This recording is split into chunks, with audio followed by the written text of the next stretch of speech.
Acho que todo mundo aqui já se deparou com um jogador que você não acreditava e do nada ele se tornou um grande jogador. Hoje eu vou falar dos casos dos brasileiros Matheus Cunha e Rafinha. Eu vou te explicar como eles conseguiram sair de jogadores completamente odiados para os principais jogadores de seus respectivos clubes e ligas. A gente vai conversar sobre esse assunto aqui hoje, que é super interessante, roda muito na casa de algo que eu venho conversando há um longo prazo aqui nesse canal. Durante o vídeo você vai entender sobre o que é. Pra quem não me conhece, eu sou o Corvo, apresentador desse canal. Seja muito bem-vindo ao Plano Blues. Cara, antes de eu falar por que esses jogadores eles são odiados, eu acho que principalmente eu preciso explicar pra vocês por que eles são bons jogadores. E eu vou começar aqui por Matheus Cunha, porque esse aqui é um caso um pouquinho mais pessoal pra mim, porque é um jogador que eu particularmente não gostava, cara. Eu achava ele um jogador bem ruim. Eu já dei muita risada, inclusive, de ver ele jogando. Eu tive meu contato maior com ele ali no Atlético de Madrid, né? Eu vi ele jogando no Atlético de Madrid. Eu achava um jogador interessante, esperava muita coisa dele e nunca foi muito pra frente. Até que, de repente, o Wolves se torna interessado em contratá-lo, cara. E o Wolves gastou uma grana bem salgada nele, né? Se eu não me engano, foi 50 milhões de euros. Uma grana que muita gente na época falou: o Wolves está sendo roubado, né? Esse jogador não vale esse valor. Não tem por que eles pagarem esse valor por esse jogador patético do Atlético de Madrid, que era como a galera via ele naquela época. Eu não gostava muito de Matheus Cunha, mas eu também não o via desse jeito, assim, com um ódio, assim. Só que eu realmente achei que não foi uma boa contratação. Mas eu tava completamente errado, cara. Matheus Cunha, basicamente, ele é o principal jogador do Wolves desde que ele chegou e se adaptou à liga. E aqui a gente tem algo interessante, porque o jogador às vezes ele não clica de início. A galera tem uma pressa que é absurda, até por a gente tá nesse período de redes sociais e tudo mais, onde a galera tem as coisas de maneira instantânea, eles têm muita pressa. Pressa com um jogador de 17 anos, como Estevão William, que eles acham que ele tem que já decidir todos os jogos com essa idade, sendo que isso não faz muito sentido. Ou pressa também com o Endrick, que quer que ele seja o titular da seleção, quase que goela abaixo de todo mundo, mesmo claramente ele ainda não estando pronto. Então, nós estamos numa geração da pressa. E essa pressa também vai para os jogadores. Hoje o jogador não tem nem tempo de se adaptar à liga, não tem tempo de se adaptar ao clima, não tem tempo de se adaptar ao novo treinador. Você precisa de instrução do treinador, você precisa aprender o esquema tático, você precisa entender. Então, o normal quando um jogador chega no time é ele jogar mal, é ele não conseguir entender de cara o que ele precisa fazer em campo. E isso rola pros dois casos que eu tô citando aqui. Matheus Cunha foi um deles, cara. Ele demorou inicialmente a clicar no Wolves, né? O início dele, ele é interessante, ele era um jogador que contribuía pro time, mas ele não era protagonista. Aí a gente começa a ver essa virada de chave ali, depois de um jogo, o Wolves contra o Manchester United. Eu não vou saber exatamente o jogo. Eu só lembro que eu estava assistindo esse jogo e eu vi Matheus Cunha destruir aquela partida. O meu irmão, que é torcedor do Manchester, ficou revoltado, pois Matheus Cunha, em outros jogos, não fazia muita coisa. Então a revolta dele era normal. Ele já tinha acompanhado o Wolves e tinha visto que o Matheus Cunha não era nenhum absurdo. E ele jogou pra caramba naquele jogo. E depois daquele jogo, acabou. Matheus Cunha se tornou um dos jogadores mais consistentes da liga depois daquele jogo. Não sei se aquele jogo fez ele ganhar confiança e fez ele entender que, tá, eu posso ser muito bom aqui nessa liga, ou o que foi, mas ele mudou completamente o patamar. E o Matheus Cunha é um daqueles jogadores vistos tipo Embelmu, né? Porque ele é um jogador que é característico da Premier League. Você não vai encontrar ele em outro lugar, até porque ele não tá em Champions. Ele joga em um time de meio de tabela da Premier League. Então, você não vai encontrar ele. Então, você tem que assistir a Premier League e ver o time do Brentford pra você saber. Mas ele é aquele jogador especial ali que é o cara de um clube pequeno. E às vezes as pessoas não entendem que ser o cara de um clube pequeno é muito mais difícil do que ser o cara de um time grande. Porque o time pequeno, às vezes, não tem a bola. Às vezes vai produzir 2, 3 lances no máximo pra esse jogador e com pouca qualidade. Às vezes ele chega tendo que decidir sem espaço, sem linha de passe, sem pessoas pra trabalhar o lance, sem sair na cara do gol. Então o Matheus Cunha, ele tem uma obrigação de criar algo que é muito mais difícil por ele estar dentro do Wolves. E a galera não entende esse fator, cara. Então o que Matheus Cunha faz, a produção estatística dele, os números dele atual, é impressionante porque ele joga no Wolves. Se ele tivesse jogando em um clube grande da Premier League, quem sabe até no Aston Villa da vida, não seria tão impressionante, porque o Aston Villa tá muito bem atualmente, mas o Wolves, que tá disputando rebaixamento, e ele parecia tão bom nos jogos, é incrível. Se o Wolves hoje ganhou tantos jogos e se manteve fora da zona de rebaixamento, tá única e exclusivamente na conta de Matheus Cunha. Pode colocar, porque ele é o cara dos jogos, cara. Quem já acompanhou o Wolves aqui sabe do que eu tô falando. E ele é um cara que, ele marca bem, apesar de eu não ser muita dele, ele prefere ter mais liberdade pra poder flutuar em campo, mas ele marca muito bem, ele sabe fazer pressão, ele é um jogador bem chato de você enfrentar, ele tá muito a par do que é o futebol moderno e do que você precisa ter como um atacante, né? Eu vejo ele como um atacante pela esquerda e não um centroavante, um segundo atacante, nada do tipo. Vejo ele como um atacante pela esquerda do campo, que pode centralizar também se quiser, né? Ser um falso 9. Então essa é a minha visão sobre Matheus Cunha. Ele acaba entregando isso tudo com muita qualidade. Então o tempo inteiro você vai ver um cara ali na esquerda criando jogadas laterais, seja na ponta, seja por dentro, seja penetrando espaço vazio na área pra aparecer como uma figura surpresa e fazer um gol. Também nós temos aquela parte de Matheus Cunha onde ele cria jogadas improváveis, né? Ele pega ali com as habilidades dele e cria uma jogada que não deveria existir, dribla 2, 3 jogadores, ou consegue uma linha de passe impossível, faz um passe muito difícil, faz a bola cair na cara do gol ali no pé de alguém, puxa toda a marcação e faz a bola chegar no centroavante. Ele faz um monte de coisas, cara. Então o Matheus Cunha é um jogador que consegue produzir em todo canto. Ele é um bom ponta, ele é um bom meio atacante, ele é um bom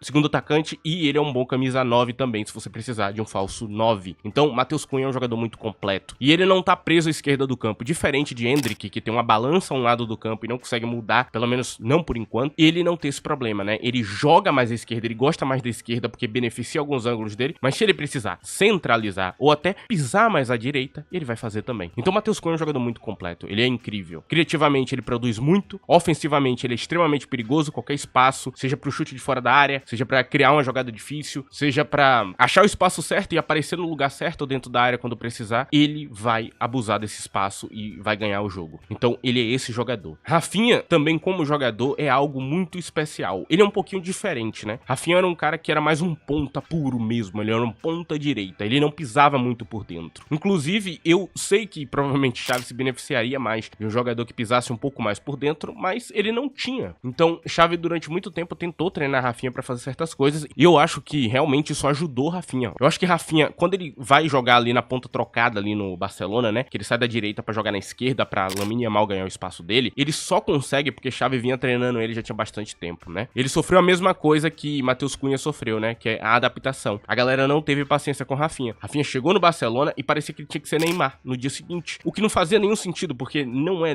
pra você cogitar que ele seria uma espécie de Neymar, é pra ele ser um jogador bom. E de fato, no início dele, dentro do Barcelona, ele se saiu bem pra um jogador que tá se adaptando à liga, cara. Ele saiu muito bem, se adaptando ao novo estilo de jogo e tudo mais. E muita gente fala, por exemplo, que ele foi muito mal com Xavi, o que não é verdade, cara, não é uma verdade. Ele era um dos melhores jogadores de Xavi. Isso é literalmente uma narrativa mentirosa, porque de fato ele era um dos melhores jogadores. E Rafinha é um jogador que produz muito pro campo. Se você precisar de um ponta que realmente consegue fazer a bola chegar no centroavante, com cruzamento, com passe, com jogadas individuais, onde ele vai tentar ganhar duelo 1v1, 2v1, ele consegue produzir, ele consegue fazer acontecer. Então, de certa forma, Rafinha é extremamente produtivo, né? Ele é sempre um jogador muito produtivo pro time. E diferente de Matheus Cunha, que eu falei que ele marca bem e faz pressão, Rafinha não marca bem e faz pressão. Rafinha marca bem igual um lateral. Rafinha, ele faz pressão de maneira brilhante, cara. A movimentação dele é muito boa. Então, Rafinha na parte defensiva, ele é um monstro. E você pode achar, pô, um atacante na parte defensiva, pra que serve? É muito útil no futebol moderno. No futebol moderno, você precisa desse cara. Rafinha ser tão bom nessa parte é o que faz todo treinador olhar pra ele com brilho nos olhos. Então, todo treinador, quando fala de Rafinha, fala com muita felicidade, porque é um jogador dedicado, esforçado, com muitas habilidades, muito completo e que consegue fazer um monte de coisa em campo. Eu acho que a grande mudança quando chega Hansi Flick é que Hansi Flick consegue explicar pra Rafinha como se movimentar melhor, como jogar por dentro e principalmente como aproveitar melhor as habilidades dele. Você vê que melhora na finalização dos jogadores foi em praticamente todas as posições, seja pela melhora física, né, porque é um treinador que exige mais fisicamente dos jogadores, seja também porque ele conseguiu refinar as fraquezas desse jogador ali, como Rafinha, e aí a gente tirou a única grande fraqueza que Rafinha tinha na época, né, era basicamente a finalização. Mais pra frente eu falo sobre isso. Mas Rafinha é um jogador extremamente completo, cara, assim, ataque, defesa e criatividade é muito bom, e hoje ele parece quase que um segundo atacante jogando na esquerda do campo, né, ele é um jogador que centraliza bastante, tenta buscar o espaço vazio, tenta aproveitar o que Lewandowski vai abrir de oportunidade, é um jogador que praticamente tem todo canto, cara. Assim, quando ele jogou como 10, inclusive, ele fazia uma função muito parecida com a de Thomas Müller no Bayern de Munique, né? Era aquele jogador que sabia aproveitar os espaços de leva. E ele parecia um monstro, que ele tinha ângulos de chute que hoje ele não tem jogando só na esquerda. Então, Rafinha é o melhor jogador do Barcelona, jogando ainda limitado pela posição dele, cara. Se ele tivesse jogando na direita, né? Se Lamine Yamal fosse um ponto esquerda, eu acho que Rafinha estaria com números ainda melhores, cara. Seria assustador. E de fato, hoje ele é um dos jogadores mais consistentes do mundo do futebol. Ele é cogitado pra bola de ouro não à toa. Ele realmente joga muito, cara. Muito mesmo. E aqui eu vou tentar explicar pra vocês agora porque que as pessoas odiavam Rafinha, cara. Antes de eu explicar, vou perguntar pra vocês, tá gostando desse vídeo, cara? Não esqueça de deixar o like nele. Outra opção que você tem aqui é usar a opção de hype na aba de comentários. Se você tiver no smartphone, você passa pro lado, dá um hype, o vídeo chega pra mais pessoas. Muito obrigado, ok? Você que ajuda o canal com isso. Se você quiser ter um contato maior comigo, me siga no meu Twitter, tá aí na tela,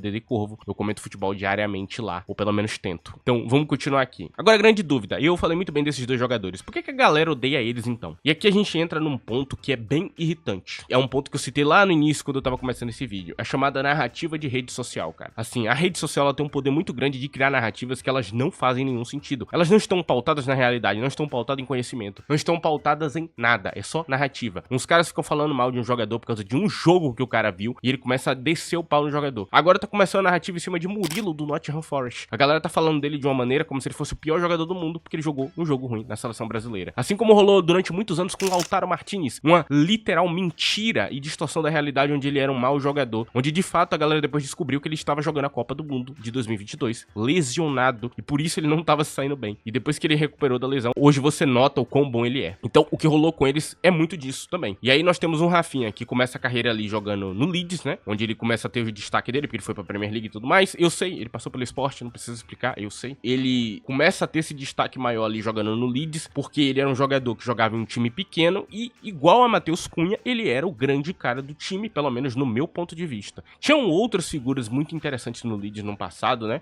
E Rafinha era esse cara, mano. Ele ajudou o Leeds, por exemplo, a fugir do rebaixamento, ele ajudou o Leeds a ser um time consistente, ele tinha ótimos números pra um cara que tá jogando em um clube de meio de tabela, que eu volto a falar, são clubes que não têm muitas oportunidades de gol, são clubes que não geram muita coisa, o jogador individualmente tem que gerar muito mais, não tem bons treinadores, você não tem tantos bons companheiros de equipe, então o jogador tem que ser muito mais produtivo para o time. Foi o que Rafinha foi no Leeds, um jogador extremamente produtivo, um jogador que deixou o Leeds ser um time muito melhor. Então o Rafinha, ele ajudou muito o Leeds nesse momento difícil e era um grande jogador da Premier League, apesar de ser extremamente mal visto por uma galera aqui do Brasil que não acompanhava o Leeds, né? Eles não iam lá acompanhar. Então essa galera descia muito o pau em Rafinha, porque a galera falava de Rafinha na seleção e a galera falava, um cara do Leeds na seleção. Aí ele vai pro Barcelona e é claro, essa mesma galera que odiava ele começa a desejar todo o mal do mundo pra carreira dele. E aqui a gente tem uma galera que tava muito desejando o mal dele no Barcelona, cara. E assim, ele tem um período difícil no início porque ele disputava com Dembélé. Depois que Dembélé sai, ele vai disputar com Lamine Yamal. Então é difícil ficar na direita do campo, né? E Rafinha, pra continuar no Barcelona, tinha que se reinventar como jogador. Mas até outro dia, né, no começo dessa temporada, a galera ficava pedindo Nico Williams no lugar dele, que eu nunca achei melhor que ele. Assim, de fato, a galera exagera demais Nico Williams, demais, demais. Ele é um bom jogador, é claro, né? Não vou tirar esse mérito. Fez uma excelente Eurocopa, mas a galera exagera muito o jogador que ele é. Ele é muito talentoso, é aquele jogador esquilado, então chama muita atenção, mas eu prefiro muito mais Rafinha. Sempre preferi e vou continuar preferindo. Se me perguntasse, você queria quem no Chelsea, Rafinha ou Nico Williams? Rafinha, é óbvio. Então, o começo dele no Barcelona não teve nenhuma paciência. Essa galera descia o pau nele todo dia. E a torcida do Barcelona também não gostava tanto, apesar dele jogar bem, né? Em números ali, ele se aproximava muito de Dembélé, mesmo não sendo priorizado. Então, de fato, quando você assistiu os jogos, você via que Rafinha era muito mais produtivo pro time. Já que Dembélé não corria tanto pelo time, Dembélé não marcava tão bem, Dembélé tem várias fraquezas, né, que ele não compensava. Hoje Dembélé tá mais focado e tá se tornando um jogador melhor, mas naquela época não era. Inclusive a galera tá esquecendo a carreira de Dembélé, que até no início dessa temporada ele não tava legal, cara, ele não tava jogando muito bem não. A galera não sabe disso e tá pegando só a metade da temporada pra falar que ele é o melhor da temporada, que ninguém entendia. Não, ele não estava jogando legal. E aí ele começa a melhorar depois da metade da temporada pra cima e hoje ele é um dos melhores do mundo. Então, de fato, Rafinha foi muito odiado e muito perseguido. E óbvio, depois que ele se adaptou à liga, ele se tornou um jogador muito consistente, né? No período chave ali, tem a Champions League e tudo mais, ele joga muito bem. E fica claro que ele era o melhor jogador do elenco ali já naquela época. E hoje eu não tenho dúvidas disso. Matheus Cunha viveu algo parecido no Atlético de Madrid, né? Ele teve ali num período uma cobrança muito grande, dizendo, pô, você tá num time que não tem um grande elenco, por que você tá tendo tanta dificuldade, né, de ser o protagonista? Ele tem um início fraco na Premier League, como eu falei, e óbvio, ele foi extremamente cobrado. E as redes sociais, como sempre, criando um monte de narrativa em cima do jogador que não são verdade. E aí, o grande ponto que a gente chega aqui nesse vídeo é, Rafinha, ele tinha um grande defeito, que era a finalização. Quando ele melhorou esse grande defeito, ficou claro o quão bom ele era nas outras coisas também. Então ele se tornou um jogador muito completo. Um dos melhores pontas que a gente tem no futebol mundial. E também um dos melhores atacantes, né? Porque ele se tornou meio que um atacante, né? A posição que ele faz hoje é mais como um atacante. Um jogador hoje que joga muito por dentro. Se você pegar o mapa de calor, que ele jogava mais no extremo do campo, hoje tá bem mais por dentro, jogando quase como um 10 em campo, né? Jogando na ponta. De fato, cara, Rafinha é um dos jogadores mais dedicados, esforçados que eu já vi no futebol. Ele não tem tempo ruim, cara. Ele treina muito bem, os treinadores amam ele. Ele é um cara extremamente dedicado, que cobra ele mesmo. Muitas vezes você vê Rafinha saindo do jogo bravo ali, chutando as coisas. Você acha que ele tá bravo com o treinador? Não, ele tá bravo com ele mesmo na maior parte do tempo. Por isso até que eu defendo ele, cara. É um cara com, pra mim, um excelente comportamento, um jeito maravilhoso de encarar o futebol. Eu vou continuar gostando muito dele. É por isso que ele deu a volta por cima. Esse é o motivo, porque ele sempre foi extremamente dedicado, focado em ser o melhor que ele podia ser. Não importa o que estivessem falando dele, cara. E pra mim é o que os jogadores de futebol têm que fazer, cara. Ignorar essa galera e focar na própria carreira, cara. Ignorar a galera que não entende nada. Matheus Cunha é a mesma coisa, cara. Ele é um cara que vive o campo, cara. Ele vive de maneira intensa intensa, ele gosta muito de jogar futebol, ele é um cara que gosta de viver ali o que tá acontecendo em campo. Você vê constantemente Matheus Cunha brigando com pessoas em campo, sendo incrivelmente agressivo ali em palavras, botando o dedo na cara, empurrando as pessoas. E é o que você tem que fazer dentro do futebol. Você pode achar essa atitude ruim, pra mim não é. Ele tá brigando pelo time, ele tá brigando pela vitória, ele tá tentando ser a melhor versão que ele pode ser dele mesmo. Essa dedicação extra de Matheus Cunha é o que faz ele talvez ser um jogador extremamente impressionante. É um dos motivos porque uma hora ele vai acabar em um time grande e vai se tornar titular desse time, provavelmente. São jogadores que entendiam que eles tinham problemas, que eles tinham coisas pra lapidar, que eles tinham coisas pra melhorar e foram atrás e tentaram melhorar o máximo possível. Com um treinador certo ali, com um ajuste ali, eles conseguiram se tornar suas melhores versões. Então, de fato, talvez na vida de vocês vão viver algo parecido com isso, ok? Não no futebol, mas na vida, que é você, às vezes, ser bom em alguma coisa, mas ter algum problema que acaba atrapalhando. E talvez seja uma questão de você continuar fazendo até ganhar consistência. Apesar da galera falar, não, você não deveria fazer isso. Deveria. Você literalmente deveria, cara. Se você sabe que você é bom, sabe que você gosta do que você tá fazendo, vá em frente e continue fazendo, cara. Que uma hora você vai ganhar consistência e vai ficar bom o suficiente. E nunca julgue um livro pela capa. A capa pode parecer muito feia, mas talvez o livro seja muito da hora, cara. Esse aqui é o vídeo de hoje, cara. Esse aqui é o paralelo de hoje. Eu queria trazer esse paralelo desses dois jogadores, falar um pouquinho sobre eles, porque eu acho, por exemplo, muito mais impressionante esses dois jogadores dando a volta por cima que Dembélé, que sempre teve muito talento e um hype absurdo por trás. Eu acho que Dembélé tá fazendo mais que a obrigação dele, que a carreira dele era pra ser isso aí. Esses dois não. Esses dois são vistos como figuras que tinham que sair dos seus clubes, né? Que eles eram o problema e hoje eles mostram que eles são a solução. Enfim, cara, esse é o vídeo de hoje. Espero que você tenha gostado. Obrigado a você que deixou o like, obrigado a você que hypou o vídeo, obrigado a você que ajuda esse canal a continuar. Muito obrigado a presença de você que chegou até aqui, que me escutou até aqui. É isso, rapaziada. Tchau.